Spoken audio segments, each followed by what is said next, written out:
Um passo muito importante que eu esqueci é não trabalhar dentro dos arquivos temporários do Windows. Então, e muito menos dentro de pendrive. Então, sempre que você estiver trabalhando, trabalhe em uma pasta física do computador. Eu vou estar trabalhando dentro de uma pasta sem nenhum tipo no caminho do arquivo, sem acento, cedilha, etc. Eu vou criar o nome desse projeto como sendo, por exemplo, projeto 1.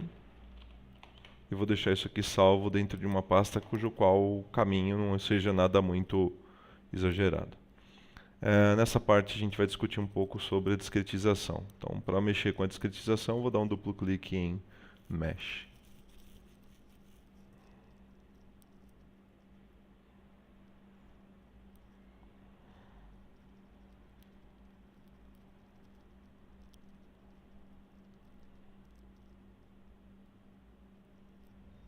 Então, esse aqui é o nosso domínio computacional e eu preciso dividi-lo em volumes.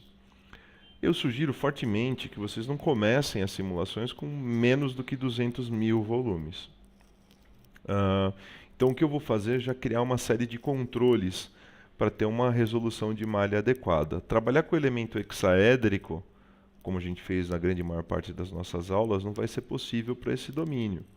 Então, a gente vai ter que trabalhar com o tetraédrico. E o tetraédrico vai requerer que, sobre a superfície onde eu quero capturar adequadamente a camada limite, eu tenho que aplicar um artifício chamado de inflation. Então, eu vou construir a discretização padrão, só para poder observar. Generate Mesh.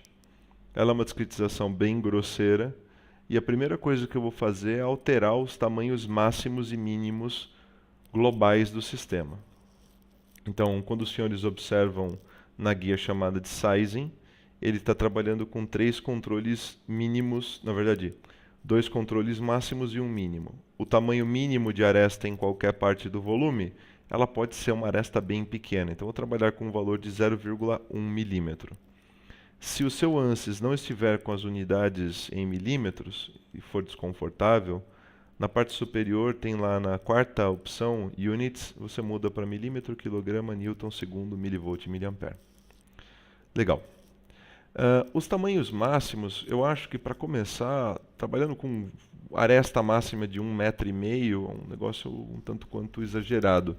Então, eu sugiro que vocês utilizem, comecem com algo em torno de 500 milímetros de tamanho máximo nas faces e 500 milímetros de tamanho máximo de qualquer aresta dentro desse nosso volume computacional, desse domínio computacional, perdão. Então vou clicar com o botão direito em Mesh e Generate Mesh. Infelizmente, pela utilização desse tipo de elemento, é fortemente recomendável que a gente utilize uma camada de elementos prismáticos. Então a camada de elementos prismáticos se chama Inflation. Então para criar o Inflation, vou clicar com o botão direito em Mesh, Insert e a opção chamada de Inflation. Aonde vai ser aplicado o Inflation é em todo o domínio computacional, né? Qual dos domínios é que poderiam ter mais do que um, no caso aqui só tem um, e qual é a superfície.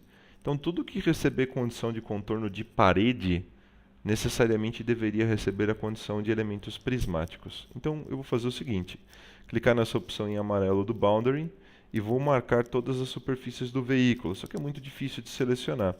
Então eu vou mudar a forma de seleção para uma seleção do tipo caixa. Então lá em cima tem a opção chamada de seleção do tipo caixa. Vou abrir um campo maior que pegue as rodas do veículo e etc. para garantir que eu estou pegando todas as superfícies. E também o chão vai receber uma condição de contorno de parede. Então eu vou mudar a forma de seleção agora para seleção individual, segurar o Ctrl pressionado e marcar a face inferior. Então para todas essas superfícies ele vai aplicar a condição de elemento prismático. Vou dar um Apply aqui e agora vou gerar a malha de novo para ver qual foi a condição estabelecida. Generate Mesh. Botão direito em Mesh, depois Generate Mesh.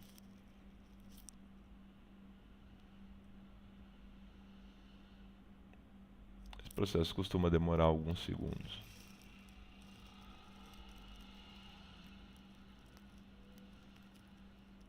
Ok. É óbvio que essa discretização de longe não é razoável e etc. A gente vai ter que fazer o processo de refinamento várias vezes, né? Mas